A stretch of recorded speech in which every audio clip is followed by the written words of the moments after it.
कहानी की शुरुआत जी वॉन नाम की एक खूबसूरत लड़की से होती है जो असल में एक पब्लिक प्रोसिक्यूटर है। वह एक बेहद खतरनाक क्रिमिनल गैंग को पकड़ने के लिए अंडरकवर मिशन पर काम कर रही थी, लेकिन इसी ऑपरेशन के दौरान उसके साथ एक गंभीर एक्सीडेंट हो जाता है और वह अपनी पूरी याददाश्त खो देती है। जब जी वॉन की आंख हॉस्पिटल में खुलती है तो डॉक्टर उसे बताता है कि उसे अपने बारे में कुछ भी याद नहीं है। आमतौर पर ऐसी स्थिति में पुलिस फिंगरप्रिंट्स के जरिए किसी इंसान की पहचान करके उसे उसके परिवार तक पहुंचा सकती थी और यह सुनकर जी वॉन को थोड़ी उम्मीद भी होती है, लेकिन डॉक्टर बताता है कि उसके सभी फिंगरप्रिंट्स बुरी तरह डैमेज हो चुके हैं, इसलिए फिलहाल उसकी पहचान करना भी संभव नहीं है। पुलिस ने उस जगह की भी जांच की थी जहां से जी वॉन मिली थी, लेकिन वह इलाका काफी सुनसान था और उसके कपड़ों से भी कोई ऐसी चीज नहीं मिली जिससे पता लगाया जा सके कि वह कौन है। डॉक्टर उसे समझाता है कि अगर उसकी मेमोरी वापस नहीं आती तो कुछ समय बाद उसे किसी सरकारी शेल्टर भेजा जा सकता है जहां से उसे बिल्कुल नई जिंदगी शुरू करनी पड़ेगी। ये सुनकर जी वॉन परेशान हो जाती है। वह शीशे में खुद को ध्यान से देखती है और कम से कम इस बात से राहत महसूस करती है कि वह जवान, खूबसूरत और पूरी तरह स्वस्थ दिखाई दे रही है। इसके बाद वह अपने आप से बातें करने लगती है, शायद अपना चेहरा या अपनी आवाज सुनकर कोई पुरानी याद वापस आ जाए, लेकिन उसके दिमाग में कुछ भी नहीं आता। शुरुआत में हॉस्पिटल के दूसरे मरीज उसे खुद से बातें करते देखकर अजीब समझते हैं, लेकिन लगभग एक हफ्ते बाद सब उसकी हालत समझ जाते हैं और फिर उसकी इन हरकतों पर कोई खास ध्यान नहीं देता। इसी बीच अपनी मेमोरी वापस लाने के लिए जी वॉन एक बहुत ही अजीब आइडिया सोचती है। उसे लगता है कि अगर सिर पर जोरदार चोट लगने से उसकी याददाश्त गई है तो शायद दोबारा सिर पर चोट लगने से वापस भी आ सकती है। यही सोचकर वह सीधे दीवार की तरफ दौड़ती है और अपना सिर उसे टकरा देती है। चोट इतनी जोरदार लगती है कि वह वहीं बेहोश होकर गिर जाती है। कुछ समय बाद जब उसकी आंख खुलती है तो बगल वाले बेड पर रहने वाली महिला उसे बताती है कि उसके बेहोश रहने के दौरान एक लड़का उसे ढूंढते हुए आया था। वह खुद को जी वॉन का बॉयफ्रेंड बता रहा था और उसे खोजने के लिए काफी परेशान भी लग रहा था। बॉयफ्रेंड का नाम सुनते ही जीवन की एक्साइटमेंट बढ़ जाती है। उसके हिसाब से इतनी खूबसूरत लड़की का बॉयफ्रेंड होना तो बिल्कुल नॉर्मल बात थी। ऊपर से कमरे की बाकी महिलाएं उसे बताती हैं कि वह लड़का इतना हैंडसम था कि पहली नजर में उन्हें लगा कोई एक्टर हॉस्पिटल में आ गया है। अब जी वॉन बेसब्री से उसके वापस आने का इंतजार करने लगती है, क्योंकि अगर वह सच में उसका बॉयफ्रेंड है तो शायद वही उसे बता पाए कि वह कौन है और उसकी पुरानी जिंदगी कैसी थी। इसके बाद जब भी कमरे का दरवाजा खुलता जी वॉन उम्मीद से उसी तरफ देखने लगती। सबसे पहले जो लड़का अंदर आता है वह उसके पास वाली महिला का पोता निकलता है, जिससे जी वॉन फिर निराश हो जाती है। कुछ देर बाद डॉक्टर आखिरकार एक लड़के को लेकर आता है जिसका नाम ते हाँ है और वह एक बॉक्सर है। उसे देखते ही जी वॉन कुछ सेकंड के लिए चुप रह जाती है। बाकी महिलाओं की बातें सुनकर उसने किसी फिल्म स्टार जैसे आदमी की कल्पना की थी, लेकिन सामने मूंछों वाला तेहा खड़ा था। तेहा उससे पूछता है कि क्या वह उसे पहचानती है और अपना नाम भी बताता है, लेकिन जी वॉन तुरंत कह देती है कि उसे कुछ याद नहीं है। उसके चेहरे से तो यह भी लग रहा था कि शायद वह इस आदमी को याद करना चाहती भी नहीं। तेहा उसके पास बैठकर उसकी जिंदगी के बारे में बताना शुरू करता है। वह कहता है कि जी वॉन की उम्र 33 साल है। वह उसकी दादी की टोफू शॉप पर काम करती है और दोनों पिछले 2 साल से रिलेशनशिप में है। इतना ही नहीं, उनकी शादी भी होने वाली थी, लेकिन जी वॉन उसकी बात पर तुरंत यकीन नहीं करती और सबूत मांगती है। तेहा उसे दोनों की एक पुरानी फोटो दिखाता है जिसमें वे कई साल पहले साथ दिखाई दे रहे थे। वह बताता है कि जी वॉन को ढूंढते समय उसका फोन खो गया था और उनकी सारी नई तस्वीरें उसी में थीं, इसलिए अभी उसके पास यही पुरानी तस्वीर बची है। वह ये भी कहता है कि जी वॉन अपने एक दोस्त से मिलने जा रही थी और उसी दौरान उसका एक्सीडेंट हो गया। जी वॉन उससे कहती है कि अगर वह सच में उसका बॉयफ्रेंड है तो उसके परिवार को खबर क्यों नहीं देता कि वह जिंदा है। तेहा जवाब देता है कि उसका कोई परिवार नहीं है, क्योंकि वह बचपन से एक अनाथालय में पली बड़ी है। ये सुनकर जी वॉन और ज्यादा दुखी हो जाती है। वह सोचती है कि 33 साल की जिंदगी जीने के बाद भी उसके पास न माता पिता हैं, न कोई खास दोस्त, न अपना ठीक ठाक घर और न ही कोई शानदार करियर। वह सीधे डॉक्टर के पास जाकर पूछती है कि क्या हॉस्पिटल किसी भी आदमी को सिर्फ इसलिए मरीज अपने साथ ले जाने देता है क्योंकि उसने आकर खुद को उसका बॉयफ्रेंड बता दिया। डॉक्टर समझाता है कि तेहा अपने साथ उनके रिश्ते से जुड़े काफी भरोसेमंद सबूत लाया था, इसलिए उन्हें उस पर शक करने की कोई खास वजह नहीं मिली। अब जी वॉन के पास ज्यादा ऑप्शन नहीं होते, इसलिए वह कपड़े बदलती है और तेहा के साथ जाने के लिए तैयार हो जाती है। उसे उम्मीद थी कि शायद उसके साथ रहने और अपनी पुरानी जगहों पर वापस जाने से कुछ यादें लौट आएं, लेकिन हॉस्पिटल से निकलने के बाद उसे पता चलता है कि तेहा उसे सियोल में कहीं ले जाने के बजाय शहर से काफी दूर एक छोटे से गांव में लेकर जा रहा है। जी वॉन पूछती है कि जब उसे सियोल की गलियां तक याद नहीं है तो इस गांव में उसे क्या याद आएगा। तेहा बताता है कि वे पहले सियोल में ही रहते थे, लेकिन लगभग 2 महीने पहले ही इस गांव में शिफ्ट हुए थे। गांव पहुंचने के बाद जी वॉन नोटिस करती है कि वहां लगभग हर व्यक्ति किसी न किसी तरह टोफू के काम से जुड़ा हुआ है। रास्ते में 3 गांव की महिलाएं तेहा को पहचान लेती हैं और जी वॉन को देखकर पूछती हैं कि क्या यही वह गर्लफ्रेंड है जिसे वह 2 महीने पहले शादी करने के लिए गांव लेकर आया था। उनकी बातें तेहा की कहानी को और मजबूत कर देती हैं, लेकिन जी वॉन इससे खुश होने के बजाय और ज्यादा परेशान हो जाती है, क्योंकि उसका दिल अभी भी यह मानने के लिए तैयार नहीं था कि मूंछों वाला यह बॉक्सर सच में उसका बॉयफ्रेंड हो सकता है। तेहा उसे अपनी दादी की टोफू शॉप पर लेकर जाता है, लेकिन वहाँ उसे पता चलता है कि दादी को डिमेंशिया है और उन्हें खुद भी बहुत सी बातें याद नहीं रहती। इसके बाद वह जी वॉन को उस घर में लेकर जाता है जहाँ उसके मुताबिक दोनों पिछले 2 महीनों से साथ रह रहे थे। घर के पास पहुंचते ही एक कुत्ता जीवोन को देखकर जोर जोर से भौंकने लगता है। जीवोन तुरंत इसे सबूत मान लेती है और कहती है कि अगर वह सच में यहाँ रहती तो यह कुत्ता उसे पहचानता। मगर तेहा बताता है कि वह उनका कुत्ता है ही नहीं, बल्कि गांव का एक कुत्ता है जो अक्सर इधर उधर घूमता रहता है। घर के अंदर जाने के बाद जीवोन का शक और बढ़ जाता है। उसे वहाँ की कोई चीज अपने स्टाइल की नहीं लगती और वह सोचती है कि उसकी पसंद इतनी खराब हो ही नहीं सकती। इसके बाद वह तेहा से पूछती है कि आखिर दोनों की मुलाकात कैसे हुई थी और वह उसके प्यार में कैसे पड़ी। तेहा एक कहानी बनाता है कि दोनों पहली बार पहाड़ों में मिले थे, जहाँ जीवोन मेंढकों से डर गई थी और उसने उसे बचाया था। उसके मुताबिक इसके बाद जीवोन उसके पीछे पड़ गई और धीरे धीरे दोनों डेट करने लगे। लेकिन जीवोन तुरंत उसकी बात काट देती है और कहती है कि अगर किसी ने किसी का पीछा किया होगा तो जरूर तेहा ने ही उसका पीछा किया होगा। वह उससे कहती है कि इससे पहले यह अजीब सी लव स्टोरी सुनकर उसे हार्ट अटैक आ जाए, बेहतर है वह यहीं रुक जाए। कुछ समय बाद तेहा बॉक्सिंग ट्रेनिंग के लिए चला जाता है, जहाँ उसका करीबी दोस्त और ट्रेनर होंग उससे पूछता है कि क्या वह जीवोन को सुरक्षित वापस लेकर आया। तेहा बताता है कि वह उसे गांव तो ले आया है, लेकिन जीवोन उसकी किसी भी बात पर ठीक से यकीन नहीं कर रही। इसके बाद वह होंग को याद दिलाता है कि किसी भी हालत में जीवोन को उसकी असली जिंदगी के बारे में पता नहीं चलना चाहिए, क्योंकि सच उसकी सोच से कहीं ज्यादा खतरनाक था। असल में जीवोन टोफू शॉप पर काम नहीं करती थी, वह एक पब्लिक प्रोसिक्यूटर थी और मेमोरी जाने से पहले उसी क्रिमिनल गैंग के खिलाफ अंडरकवर जांच कर रही थी, जिससे तेहा खुद जुड़ा हुआ था। मिशन के दौरान उसने गैंग के लोगों के खिलाफ कई बातें अपनी वॉच में रिकॉर्ड कर ली थी। जब गैंग को इसके बारे में पता चला तो उन्होंने जीवोन से वह वॉच वापस मांगी और बदले में बहुत सारे पैसे देने की कोशिश भी की, लेकिन जीवोन ने साफ कह दिया था कि वे अपने गंदे पैसों से उसे खरीद नहीं सकते। इसके बाद जब उसने वहां से निकलने की कोशिश की तो गैंग के लोगों ने उसकी कार पर हमला कर दिया और उसे बुरी तरह तोड़ दिया, जिसके बाद जीवोन किसी तरह वहां से भागने लगी। इसी दौरान पता चलता है कि तेहा भी इसी गैंग के लिए काम करता था। वह पहले ही यह जिंदगी छोड़ने का फैसला कर चुका था और अपना रिजाइन भी दे चुका था, लेकिन उसके बॉस ने उसे एक आखिरी मिशन पूरा करने के लिए कहा था। उसे उस महिला प्रोसिक्यूटर को खत्म करना था जिसने गैंग के खिलाफ सबूत रिकॉर्ड किए थे। तेहा बिना यह पूछे कि वह महिला कौन है मिशन स्वीकार कर लेता है और अपने आदमियों को उसे किडनैप करने के लिए भेज देता है। गैंग के लोग उस महिला को पकड़कर बुरी तरह पीटते हैं और तेहा के लिए यह बस आखिरी काम था, जिसके बाद वह हमेशा के लिए इस दुनिया से बाहर निकलने वाला था। लेकिन जब तेहा कैद की गई प्रोसिक्यूटर को देखने पहुंचता है तो वह वहीं रुक जाता है, क्योंकि सामने कोई अनजान महिला नहीं बल्कि जीवोन थी, जिसे वह बचपन से जानता था। उसे पहचानते ही तेहा का पूरा फैसला बदल जाता है। वह तुरंत जीवोन को बचाने की सोचता है और होंग से मदद मांगता है। दोनों मिलकर उसे वहां से निकालते हैं और एक सुनसान इलाके में ले जाते हैं। फिर तेहा दूसरी गाड़ी में ब्लास्ट करवाता है और उसकी वीडियो रिकॉर्ड करके अपने बॉस को भेज देता है, ताकि उन्हें लगे कि जीवोन उसी गाड़ी में थी और उसकी मौत हो चुकी है। इसके बाद जीवोन को हॉस्पिटल पहुंचाया जाता है और तेहा लगातार छिपकर उस पर नजर रखता है। उसे डर था कि अगर पुलिस ने उसकी पहचान कर ली और गैंग को पता चल गया कि जीवोन जिंदा है तो वे तुरंत दोबारा उसके पीछे आ जाएंगे। इसी वजह से वह जानबूझकर जीवोन के फिंगरप्रिंट्स डैमेज कर देता है, ताकि फिलहाल कोई उसकी पहचान न कर सके। इसके बाद वह और होंग मिलकर बॉयफ्रेंड वाली पूरी झूठी कहानी बनाते हैं और फैसला करते हैं कि जीवोन को गांव में छिपा कर रखा जाएगा जब तक उसकी मेमोरी वापस नहीं आ जाती। बाद में जब तेहा घर लौटता है तो जीवोन उसे बड़ी शक भरी नजरों से देख रही होती है। तेहा घबरा जाता है और तुरंत पूछता है कि क्या उसकी मेमोरी वापस आ गई है। जीवोन कहती है कि याददाश्त तो वापस नहीं आई, लेकिन उसे एक बहुत जरूरी बात पता चली है, उसे मेंढकों से बिल्कुल डर नहीं लगता। तेहा ने कहा था कि उनकी लव स्टोरी की शुरुआत ही इसलिए हुई थी क्योंकि वह मेंढक देखकर डर गई थी और उसने उसे बचाया था। अब जीवोन के हिसाब से उसकी कहानी साफ झूठी थी, मगर तेहा अपनी बात से पीछे नहीं हटा और कहता है कि घटना बिल्कुल वैसी ही हुई थी, चाहे वह माने या ना माने। बाद में जब तेहा यह बात होंग को बताता है तो होंग उसकी कहानी सुनकर हंसने लगता है। वह कहता है कि जीवोन का शक करना बिल्कुल सही है, क्योंकि उसकी बनाई हुई लव स्टोरी किसी छोटे बच्चे की लिखी कहानी जैसी लगती है। अगर उसे झूठ बोलना ही था तो कम से कम कुछ ऐसा बनाता जिस पर इंसान विश्वास तो कर सके। इसके बाद होंग उससे एक सीरियस सवाल पूछता है कि आखिर वह एक लड़की के लिए पूरे क्रिमिनल गैंग के खिलाफ जाकर अपनी जान क्यों खतरे में डाल रहा है। तभी तेहा उसे बताता है कि जीवोन के साथ उसका रिश्ता आज का नहीं है। जब दोनों काफी छोटे थे, तेहा का एक जरूरी बॉक्सिंग मेडल खो गया था और वही मेडल जीवोन को मिला था, जिसे उसने वापस तेहा तक पहुंचाया था। इसके कई साल बाद, लगभग 8 साल पहले, दोनों की मुलाकात फिर से हुई। उस समय तेहा गैंग का एक काम खत्म करके लौट रहा था। उसने अपने लोगों को ड्रिंक लेने भेज दिया था और खुद अकेला जा रहा था। तभी कुछ गैंगस्टर्स उस पर हमला करने की तैयारी करने लगे। जीवोन ने दूर से यह सब देखा, लेकिन उसे तेहा की असली पहचान नहीं पता थी। उसे लगा कि कुछ बदमाश एक अकेले आदमी को मारने जा रहे हैं, इसलिए वह तुरंत उसकी मदद के लिए आगे बढ़ जाती है। वह एक मोटरसाइकिल लेती है, अपने पास मौजूद टॉय गन का इस्तेमाल करके हमलावरों को कंफ्यूज करती है और इसी दौरान तेहा को वहां से निकाल कर ले जाती है। कुछ दूर जाने के बाद वह उल्टा तेहा को सलाह देती है कि इस इलाके में बहुत सारे खतरनाक गैंग्स हैं, इसलिए उसे सावधान रहना चाहिए। उसे बिल्कुल अंदाजा नहीं था कि जिस आदमी को वह गैंगस्टर्स से बचा कर लाई थी वह खुद भी इसी दुनिया से जुड़ा हुआ था, मगर उनकी मोटरसाइकिल में ज्यादा फ्यूल नहीं था, इसलिए दोनों को रात वहीं रुकनी पड़ती है और सुबह पेट्रोल मिलने का इंतजार करना पड़ता है। रात में जीवोन तेहा के हाथ पर लगी चोट का इलाज करती है और फिर अपनी जिंदगी के बारे में लगातार बातें करना शुरू कर देती है।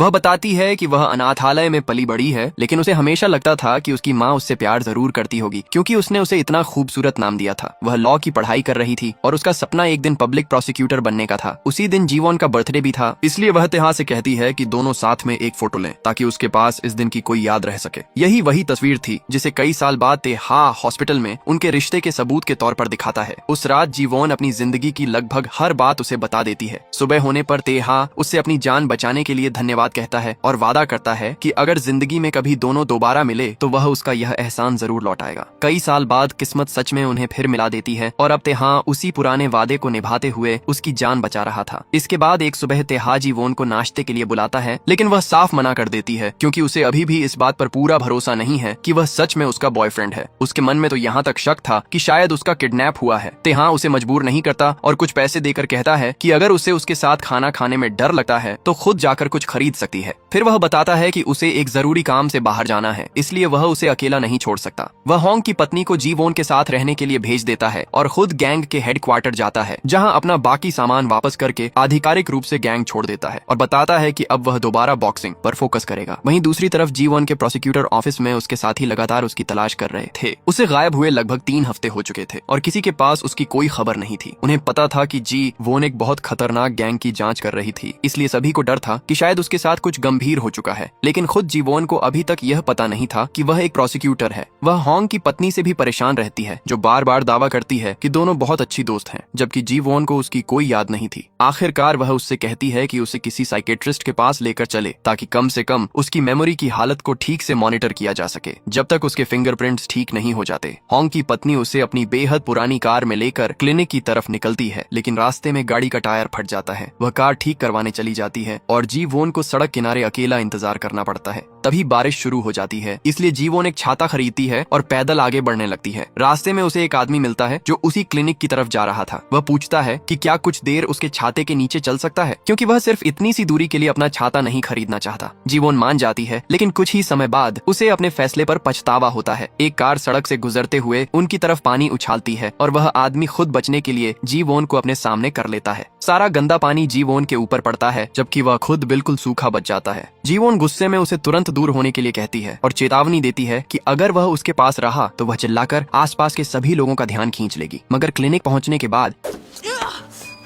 जीवोन को असली सरप्राइज मिलता है, क्योंकि वही परेशान करने वाला आदमी उसका साइकेट्रिस्ट निकलता है। जीवोन उसे अपनी पूरी हालत बताती है, एक्सीडेंट, मेमोरी लॉस, खराब फिंगरप्रिंट्स और ये शक कि शायद उसका किडनैप हुआ हो। लेकिन डॉक्टर फिलहाल उसका आधिकारिक ट्रीटमेंट शुरू करने से इनकार कर देता है, क्योंकि जीवोन के पास कोई आईडी नहीं थी और वह यह साबित तक नहीं कर सकती थी कि वह कौन है। जीवोन कहती है कि अगर सच में उसके साथ कोई क्राइम हुआ है तो उसे नजरअंदाज करना बड़ी गलती हो सकती है। डॉक्टर उसकी बात समझता है, लेकिन कहता है कि कम से कम एक ऐसा व्यक्ति चाहिए जो स्वतंत्र रूप से उसकी पहचान की पुष्टि कर सके। उधर जीवोन के ऑफिस का एक साथी अलग अलग हॉस्पिटल्स में उसकी तलाश करते हुए आखिरकार उसी हॉस्पिटल तक पहुंच जाता है जहां कुछ समय पहले एक अनजान महिला भर्ती हुई थी। कमरे में रहने वाली महिला जीवोन की फोटो देखकर तुरंत पहचान लेती है और बताती है कि वह यहीं थी, लेकिन अपने बॉयफ्रेंड के साथ चली गई। वह यह भी याद करती है कि वह आदमी शायद बॉक्सर था, क्योंकि उसके कपड़ों और पूरे लुक से यह काफी साफ लग रहा था। अब पहली बार जीवोन के साथियों को उसकी तलाश में कोई ठोस सुराग मिल जाता है। इसी बीच जीवोन होंग की पत्नी के साथ एक फॉर्च्यून टेलर के पास जाती है, क्योंकि उसे उम्मीद थी कि शायद वह उसके पास्ट के बारे में कुछ बता सके। लेकिन कुछ ही देर में जीवोन समझ जाती है कि वह महिला ज्यादातर बातें बना रही है, इसलिए वह पैसे देने से मना कर देती है। बहस के दौरान गलती से उसके हाथ से वहां रखी एक मूर्ति टूट जाती है और अब फॉर्च्यून टेलर नुकसान के पैसे मांगने लगती है। तभी तेहा वहां पहुंचता है, मूर्ति की कीमत देने का वादा करता है और जीवोन को वहां से लेकर निकल जाता है। घर लौटते समय जीवोन का जूता टूट जाता है, इसलिए तेहा उसे बाहर बैठाकर नया जूता खरीदने चला जाता है। जीवोन पहले से थकी हुई थी, इसलिए इंतजार करते करते उसकी आंख लग जाती है। नींद में उसे एक बहुत डरावनी याद दिखाई देती है, जिसमें कुछ लोग उसे टॉर्चर कर रहे थे और कोई जानबूझकर उसकी उंगलियों के सिरों को जला रहा था। तेहा वापस आकर उसके कंधे पर हाथ रखता है तो जीवन घबराकर उठ जाती है। डरी हुई जीवन उससे कहती है कि वह अभी भी सुरक्षित महसूस नहीं करती, और सबसे बड़ी बात यह है कि वह तेहा से भी पूरी तरह डरना बंद नहीं कर पाई, क्योंकि उसके अंदर का एक हिस्सा अभी तक ये मानने को तैयार नहीं है कि वह सच में उसका बॉयफ्रेंड है। तेहा उससे बहस नहीं करता और बस कहता है कि वह उसे अपने ऊपर भरोसा करने की वजह देगा। इसके बाद वह उसके सामने बैठकर उसके पैरों में नए जूते पहनाता है और उनकी लव स्टोरी का एक और हिस्सा सुनाता है। तेहा कहता है कि उसने पहली नजर में ही जीवोन को पसंद कर लिया था, लेकिन उस पहली मुलाकात के बाद वह उसे दोबारा ढूंढ नहीं पाया और उसे हमेशा इस बात का अफसोस रहा कि उसने उस दिन उसका फोन नंबर क्यों नहीं लिया। फिर वह जीवोन से कहता है कि अगर उसे उनकी पुरानी रिलेशनशिप याद नहीं है तो उसे जबरदस्ती याद करने की जरूरत भी नहीं। फिलहाल वे पुराने रिश्ते को भूलकर बिल्कुल शुरुआत से एक दूसरे को दोबारा जान सकते हैं। ये बात पहली बार जीवोन के दिल को छू जाती है। घर वापस आने के बाद तेहा उसके लिए खाना बनाता है और दोनों साथ बैठकर खाते हैं। जीवोन पहली बार उसके सामने काफी आराम महसूस करती है और उस रात कमरे में जाने के बाद भी उसका ध्यान बार बार तेहा पर ही जाता है। अगले दिन तेहा उसे बताता है कि वह उसे ऐसे डॉक्टर के पास लेकर जाने वाला है जो उसकी मेमोरी वापस लाने में मदद कर सकता है। ये सुनकर जीवोन थोड़ी हैरान होती है क्योंकि कुछ समय से उसे शक होने लगा था कि शायद तेहा चाहता ही नहीं कि उसकी याददाश्त वापस आए। क्लिनिक पहुंचने के बाद उसे पता चलता है कि साइकेट्रिस्ट और तेहा बचपन के स्कूल मेट्स हैं। उसकी हालत पर बात करने के बाद तय होता है कि जीवन हफ्ते में 2 बार यहाँ ट्रीटमेंट के लिए आएगी और शुरुआत कुछ मेडिकल टेस्ट्स तथा स्कैन से होगी। वहाँ से निकलते समय उसका छोटा पैर का अंगूठा दरवाजे से टकरा जाता है और तेहा तुरंत उसे उठाने की कोशिश करता है, लेकिन जीवन उसे रोककर कहती है कि सिर्फ उंगली लगी है, पूरी टांग नहीं टूटी। इसके बाद तेहा उसे शॉपिंग पर लेकर जाता है क्योंकि अभी तक वह जो कपड़े पहन रही थी वे होंग की पत्नी ने चुने थे और तेहा को पता था कि वे जीवन की असली पसंद जैसे नहीं है। दुकान में पहुंचकर जीवन एक के बाद एक आउटफिट ट्राई करने लगती है और पूरा स्टोर उसके लिए किसी फैशन शो जैसा बन जाता है। तेहा भी उसे देखता ही रह जाता है। इसके बाद वह मेकअप खरीदती है और तेहा को मनाकर अपने लिए नया फोन भी ले लेती है ताकि बाहर की दुनिया से जुड़ सके। बाद में वे दादी से मिलने जाते हैं और जीवन अपना नया मेकअप दादी पर ट्राई करने लगती है। सभी इस पल को काफी एंजॉय करते हैं और तेहा भी यह देखकर राहत महसूस करता है कि जीवन धीरे धीरे उसके परिवार और गांव की जिंदगी में सहज होती जा रही है। लेकिन दूसरी तरफ खतरा लगातार उनके करीब आ रहा था। जीवन की तलाश कर रहा एक आदमी गैंग के हाथ लग जाता है और उसे बुरी तरह पीटा जाता है। गैंग लीडर उसे खत्म करवाने वाला था, लेकिन तभी वह एक जरूरी बात बताता है। जीवन ने गैंग के खिलाफ सिर्फ वॉच में रिकॉर्डिंग नहीं की थी, बल्कि उसके पास कोई और सबूत भी था जो अभी तक किसी को नहीं मिला। ये सुनकर गैंग लीडर उसे फिलहाल जिंदा छोड़ देता है क्योंकि बाद में उस दूसरे सबूत का पता लगाने के लिए उसकी जरूरत पड़ सकती थी। इन सब बातों से बेखबर जीवन तेहा के साथ गांव में घूमती रहती है और हर संभव तरीके से अपनी मेमोरी ट्रिगर करने की कोशिश करती है।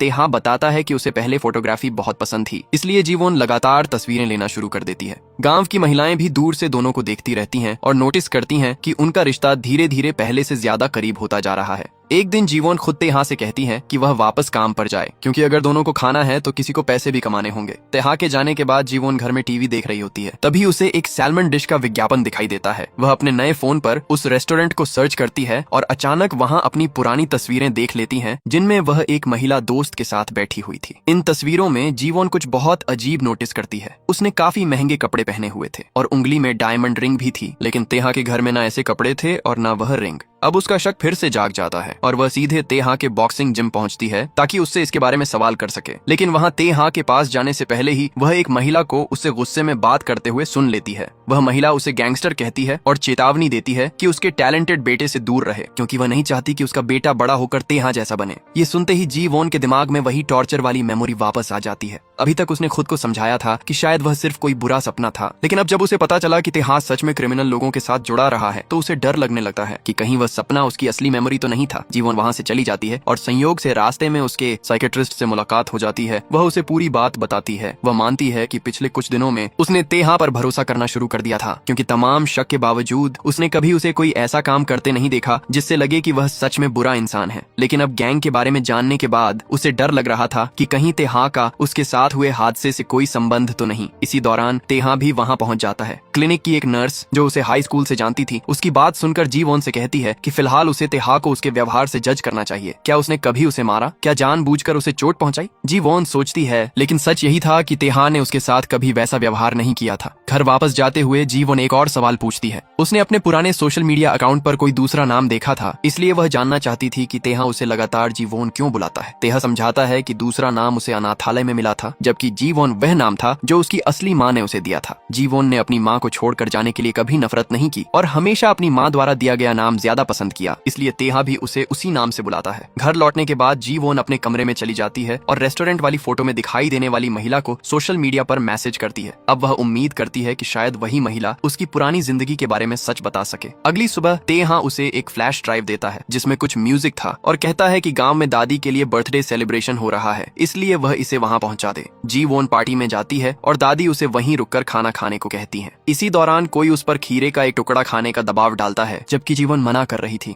खीरा देखते ही अचानक उसके दिमाग में बचपन की एक और मेमोरी आती है, जिसमें उससे बड़ी एक लड़की उसे जबरदस्ती ऐसा खाना खिला रही थी जिसे वह पसंद नहीं करती थी। याद अचानक आने की वजह से जीवोन जोर से रिएक्ट करती है और पार्टी का माहौल खराब हो जाता है। वहाँ मौजूद कुछ लोग नाराज हो जाते हैं और उन्हें लगता है कि उसने सबके सामने उन्हें शर्मिंदा कर दिया। जीवोन पहले से अपनी हालत को लेकर परेशान थी, इसलिए लोगों की बातें सुनकर उसका गुस्सा भी निकल जाता है। वह कहती है कि वह ऐसी जगह नहीं रह सकती जहाँ हर इंसान उसे लगातार जज करता रहे। इसके बाद वह घर जाती है, अपना सामान पैक करती है और गांव छोड़कर एक होटल चली जाती है। उसी समय तेहा का एक पुराना गैंग साथी उससे मिलने आता है और जीवोन के बारे में जानकारी मांगता है। तेहा साफ कह देता है कि उसे उसके बारे में कुछ नहीं पता। जाते जाते वह आदमी चेतावनी देता है कि अगर तेहा सच में जीवोन को छिपा रहा है तो इसके बहुत गंभीर परिणाम होंगे। उनकी बात अभी खत्म ही हुई थी कि तेहा को कॉल आता है और पता चलता है कि जीवोन गायब है। ये सुनकर वह तुरंत उसे ढूंढने निकल जाता है, क्योंकि उसे डर था कि कहीं गैंग को उसके जिंदा होने की खबर ना मिल गई हो। जीवोन पूरी रात गांव से बाहर रहती है और अगली सुबह उस महिला से मिलने जाती है जिसे उसने सोशल मीडिया पर मैसेज किया था। वह उससे अपने नाम, बचपन और अनाथालय के बारे में कई सवाल करती है।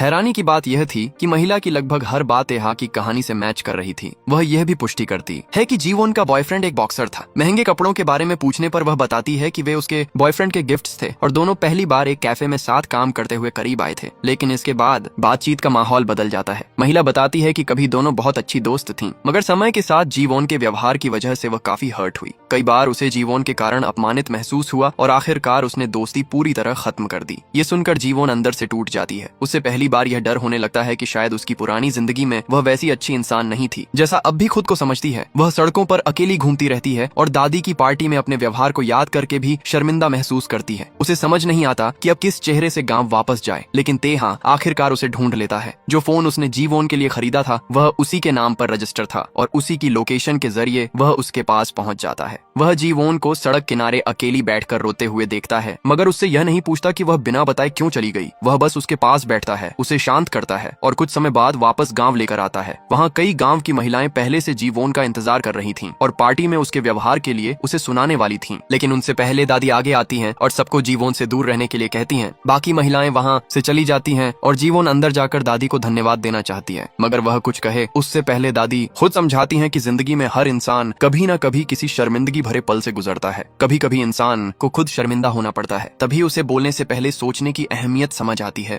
जीवोन को उम्मीद थी कि दादी भी उसे डांटेंगी, लेकिन उनकी इस बात से वह इतनी इमोशनल हो जाती है कि रोने लगती है। बाद में उसकी होंग से बात होती है और वह पहली बार तेहा के पास्ट के बारे में खुलकर बताता है। तेहा कभी बहुत टैलेंटेड बॉक्सर था और उसमें इंटरनेशनल लेवल तक जाने की क्षमता थी, लेकिन दादी की तबीयत खराब होने के बाद उसका करियर धीरे धीरे टूटने लगा, क्योंकि वह उनकी देखभाल में लग गया। होंग बताता है कि दादी असल में तेहा की सगी दादी भी नहीं है। कई साल पहले तेहा की माँ एक छोटे बच्चे के साथ इस गांव में आई थी और दादी ने उन्हें अपने घर में रहने दिया था। कुछ समय बाद तेहा की माँ की मौत हो गई और इसके बाद दादी ने उसे अपने सगे पोते की तरह पाला। इसीलिए जब दादी बाद में गंभीर रूप से बीमार हुई तो तेहा ने बॉक्सिंग से कमाया हुआ लगभग सारा पैसा उनके इलाज पर खर्च कर दिया। धीरे धीरे उसका करियर भी खराब हो गया और पैसे की समस्या बढ़ती गई, जिसके बाद वह क्रिमिनल दुनिया में चला गया। होंग बताता है कि समय के साथ तेहा ने लोगों को मारना और नुकसान पहुंचाना सीख लिया, लेकिन हर बार अपने इमोशंस को अंदर दबा देता था, क्योंकि अगर वह हर काम के बाद अपने गिल्ट के बारे में सोचता रहता तो शायद खुद को संभाल नहीं पाता। बाहर से वह जितना मजबूत दिखाई देता है, अंदर से उतना ही ज्यादा घायल है। होंग बस जीवन से कहता है कि कोशिश करे कि वह तेहा के उन पुराने घावों को और गहरा न करे। कुछ समय बाद जीवन को पता चलता है कि तेहा फिर किसी लड़ाई में शामिल हुआ था। वह उसे ढूंढने जाती है और देखकर हैरान होती है कि उसके चेहरे और शरीर पर काफी चोटें थीं। जीवन समझ नहीं पाती कि इतना अच्छा बॉक्सर होते हुए भी उसने सामने वाले लोगों को वापस क्यों नहीं मारा। तेहा बताता है कि उसने खुद से वादा किया है कि बॉक्सिंग रिंग के बाहर अपनी स्किल्स का इस्तेमाल किसी को नुकसान पहुंचाने के लिए नहीं करेगा। यूं सुनकर जीवन का नजरिया उसके लिए बदलने लगता है। अब तक वह उसे कभी झूठा बॉयफ्रेंड समझती थी, कभी गैंगस्टर और कभी ऐसा आदमी जिससे उसे सावधान रहने की जरूरत थी। लेकिन अब पहली बार उसे उसके अंदर का वह इंसान दिखाई देता है जिसने जिंदगी में खुद भी बहुत कुछ सहा था। बाद में दोनों साथ घूमने जाते हैं और इसी दौरान जीवन अचानक ऐसी बात कह देती है जिसकी तेहा ने बिल्कुल उम्मीद नहीं की थी। वह कहती है कि अगर एक्सीडेंट से पहले दोनों सच में कपल थे तो अब उन्हें वापस उसी जिंदगी की तरफ लौट जाना चाहिए। वे फिर से एक ही कमरे में सो सकते हैं, शादी की तारीख तय कर सकते हैं, यहीं बस सकते हैं और गांव में मिलकर काम भी कर सकते हैं। जीवन ने बड़ी मुश्किल से इतनी हिम्मत करके ये बात कही थी, लेकिन तेहा उसकी बात मानने के बजाय तुरंत कहता है कि फिलहाल यह संभव नहीं है, क्योंकि दूसरे शहर से उसका एक दोस्त आने वाला है जिसके पैर में चोट लगी है। उसे कुछ समय उनके साथ रहना पड़ेगा और तेहा उसकी देखभाल करेगा, इसलिए वह दोस्त उसी के कमरे में सोएगा। जीवन को यह पता नहीं था कि यह घायल दोस्त असल में गैंग के दिनों का तेहा का पुराना असिस्टेंट था। इतनी हिम्मत करके खुद रिश्ते को आगे बढ़ाने की बात करने के बाद जब तेहा उसे इस तरह मना कर देता है तो जीवन को जबरदस्त सख्त शर्मिंदगी महसूस होती है। उसे अपनी बात पर तुरंत पछतावा होने लगता है और उसका बस चलता तो उसी समय जमीन फटती और वह उसमें जाकर छिप जाती। अगली सुबह जब जीवन उठती है तो देखती है कि तेहा का दोस्त लगभग हर तरह की डिश बनाकर बहुत बड़ा नाश्ता तैयार कर चुका है। जीवन पेट भरकर खाना खाती है और फिर तेहा के साथ क्लिनिक जाती है। वहाँ साइकेट्रिस्ट भी तुरंत नोटिस करता है कि पिछले कुछ दिनों में दोनों का रिश्ता काफी बदल गया है, क्योंकि इस बार वे साथ आए थे और एक दूसरे के साथ पहले से कहीं ज्यादा कंफर्टेबल दिखाई दे रहे थे। जीवन की मेमोरी वापस लाने के लिए एक और जरूरी एग्जामिनेशन किया जाता है और ट्रीटमेंट खत्म होने के बाद दोनों वापस घर आते हैं, जहाँ होंग, उसकी पत्नी और तेहा का पुराना असिस्टेंट भी उनके साथ लंच करता है। खाना खाते समय तेहा नोटिस करता है कि उसका पुराना असिस्टेंट आज एक अलग फोन इस्तेमाल कर रहा है, जबकि पिछले दिन उसके पास कोई और फोन था। इससे तेहा को थोड़ा शक होता है, मगर वह फिलहाल कुछ नहीं कहता। बाद में काम से वापस आते हुए तेहा जी वोन के लिए वॉलनट्स खरीदता है, क्योंकि उसने सुना था कि ये ब्रेन के लिए अच्छे होते हैं और शायद उसकी मेमोरी जल्दी रिकवर करने में मदद कर सकें। रास्ते में उसकी मुलाकात साइकेट्रिस्ट की असिस्टेंट से होती है, जिसने हाल ही में अपनी जॉब छोड़ दी थी। वह तेहा की चाइल्डहुड फ्रेंड होने के साथ साथ उसकी फर्स्ट लव भी थी और उसके दिल में अभी तक तेहा के लिए फीलिंग्स थी, इसलिए वह उससे फ्लर्ट करने लगती है। तभी जीवन दोनों को एक साथ देख लेती है और तुरंत तेहा को वहीं खड़े रहने का ऑर्डर देती है। वह उसे हाथ नीचे रखने, बिल्कुल ना हिलने और थोड़ा पीछे हटने तक को कहती है। इसके बाद वह उस लड़की के लिए कार अरेंज करके उसे घर भेज देती है। उसके जाते ही जीवन तेहा के साथ कार में बैठती है और कहती है कि लगता है ड्राइवर नहीं आने वाला, इसलिए अब गाड़ी वहीं चलाए। फिर वह मानती है कि कुछ देर पहले उसका मन उस महिला के बाल खींचने का कर रहा था, लेकिन उसने बड़ी मुश्किल से खुद को कंट्रोल किया। इसके बाद वह तेहा को कुछ भी ना बोलने और बस उसे घर ले जाने के लिए कहती है। घर पहुंचने पर तेहा उससे माफी मांगता है और वादा करता है कि आगे से किसी दूसरी महिला के साथ ऐसा व्यवहार नहीं करेगा। यह वादा असल में कुछ खास साबित नहीं करता था, लेकिन जीवन इससे इतनी खुश होती है जैसे उसे बहुत बड़ी अश्योरेंस मिल गई हो। इसी दौरान उसके दिमाग में बचपन की एक और मेमोरी आती है। उसे याद आता है कि अनाथालय में अगर कोई एक बच्चा गलती करता था तो सजा सभी बच्चों को मिलती थी और कड़ाके की ठंड में उन्हें नंगे पैर बाहर खड़ा कर दिया जाता था। उसे यह भी याद आता है कि अनाथालय के लिए मिलने वाले डोनेशन का पैसा चुराया जाता था और बड़े बच्चे छोटे बच्चों को पीटते थे। जीवन बचपन से इन सारी चीजों से बहुत डरती थी और यही वजह थी कि आज भी किसी को हिंसा करते या किसी को चोट पहुंचाते देखकर उसका दिल इतना बेचैन हो जाता था। कुछ समय बाद वह तेहा से पूछती है कि उसे सबसे ज्यादा किस चीज से नफरत है। तेहा जवाब देता है कि उसे बारिश पसंद नहीं है, क्योंकि उसकी जिंदगी के कई सबसे बुरे पल बारिश में ही आए थे।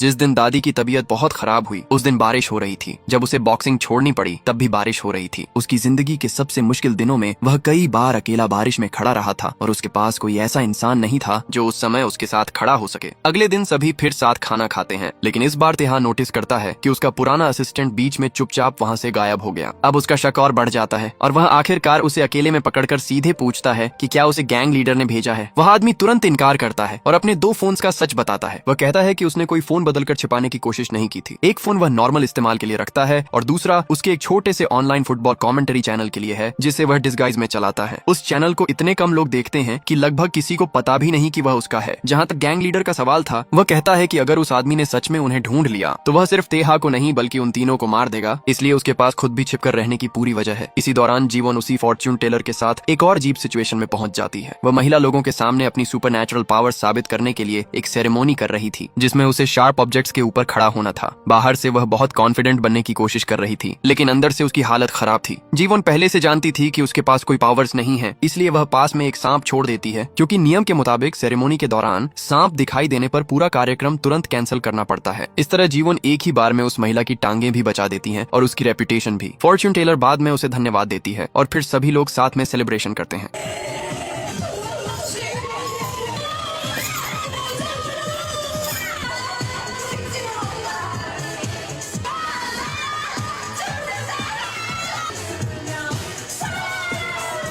रात को तेहा जीवन को वापस घर लेकर आता है और उसके पास तब तक बैठा रहता है जब तक वह पूरी तरह सो नहीं जाती। सोती हुई जीवन को देखते हुए तेहा के मन में एक अजीब सा डर था। शुरुआत में उसने यह पूरा रिश्ता सिर्फ जीवन की जान बचाने के लिए बनाया था, लेकिन धीरे धीरे यह नकली जिंदगी सच जैसी लगने लगी थी। अब दोनों सच में एक दूसरे के करीब आ रहे थे और तेहा जानता था कि जिस दिन जीवन की पूरी मेमोरी वापस आ गई उसी दिन हो सकता है वह इस गाँव और उसे हमेशा के लिए छोड़कर चली जाए। लेकिन तेहा का यही डर बहुत जल्दी सच होने लगता है। अगली सुबह जीवन की आंख खुलते ही उसे अचानक जो नाम का एक आदमी याद आता है और उसे लगता है कि शायद वही उसका पुराना बॉयफ्रेंड था। अभी उसे अपना अंडरकवर मिशन या प्रोसिक्यूटर वाली जिंदगी याद नहीं आई थी, लेकिन उसे इतना जरूर याद आता है कि वह हैंगांग यूनिवर्सिटी में पढ़ती थी। इसके बाद वह दीवार पर लिखी तारीख देखती है और समझ जाती है कि उसकी ये मेमोरीज बहुत पुरानी नहीं है, जबकि तेहा ने उसे बताया था कि दोनों पिछले 2 साल से रिलेशनशिप में थे। इसलिए अब उसकी कहानी की टाइमलाइन जीवन को फिर से सस्पिशियस लगने लगती है। वह तुरंत अपने साइकाइट्रिस्ट के पास जाती है और उसे जो के बारे में बताती है। डॉक्टर कहता है कि वह भी उसी यूनिवर्सिटी में पढ़ चुका है, इसलिए अपने पुराने कॉन्टेक्ट्स के जरिए पता कर सकता है कि ये जो सच में कोई व्यक्ति है या सिर्फ जीवन के दिमाग में बनी कोई अधूरी मेमोरी। कुछ समय बाद रिकॉर्ड्स में जो नाम का आदमी मिल भी जाता है और डॉक्टर उसका फोन नंबर निकाल लेता है। जीवन उसे कॉल करती है और उसकी आवाज सुनते ही जो उसे पहचान लेता है, वह तुरंत पूछता है कि इतने दिनों से वह कहाँ थी। जीवन कहती है कि वह सारी बात फोन पर नहीं समझा सकती और उसी रात सोल में उससे मिलने का फैसला करती है। इसके बाद डॉक्टर तय करते हैं कि वही ट्रीटमेंट दोबारा किया जाए जिससे जीवन की कुछ मेमोरीज वापस आई थी, लेकिन इस बार उसे सोल के एक ज्यादा एडवांस क्लिनिक में ले जाना होगा। तेहा तुरंत कहता है कि वह भी उसके साथ जाएगा और वहाँ की पूरी ट्रीटमेंट प्रोसेस खुद देखेगा, मगर साइकाइट्रिस्ट बताता है कि उसी दिन उसका सोल में सेमिनार है और वह जीवन को अपने साथ ले जा सकता है। वैसे भी तेहा की एक जरूरी क्लास थी, इसलिए यह अरेंजमेंट ठीक लगने लगता है। तभी अचानक दादी की तबीयत खराब हो जाती है और तेहा उन्हें हॉस्पिटल लेकर जाता है। जांच के बाद पता चलता है कि उनके शरीर में ट्यूमर है। अब तेहा खुद जीवन से कहता है कि वह साइकाइट्रिस्ट के साथ सोल चली जाए और जाने से पहले उसे एक बैग देता है जिसमें उसकी मेडिसिन रखी होती हैं ताकि रास्ते में कोई डोज मिस ना हो। रास्ते में जीवन वह बैग खोलती है तो मेडिसिन